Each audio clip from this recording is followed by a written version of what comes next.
Hi guys, welcome back to How to Maximize. In this video, I'm going to show you how to fix Telegram too many attempts, right? So here you can see this is my Telegram and how you can fix it.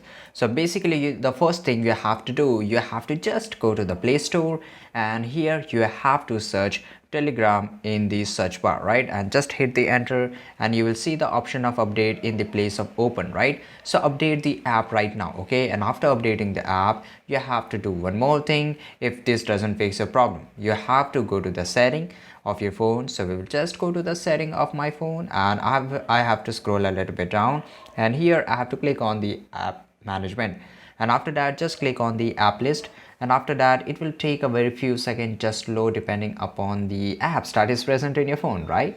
So here I will search Telegram, right? So basically you can scroll it down, but I will not waste your time, so I will just search Telegram here, and after that you have to go to the first option, that is a storage usage, right? So just go to the storage usage, but before that you can make sure that force stop, right? So force stop this app, and after that click on the storage usage, clear the cache. After clearing the cache, if this fixes a problem then it's good, but if it doesn't then you have to clear the data. So clearing the data, it will delete all the unnecessary file that is present in the app and that is making slow to your app, right? So this will basically fix all your problems. So this is it guys, I hope you enjoyed this video, and if you did, leave a comment down below. Make sure to like this video, subscribe channel, and see you guys in the next video. Thank you.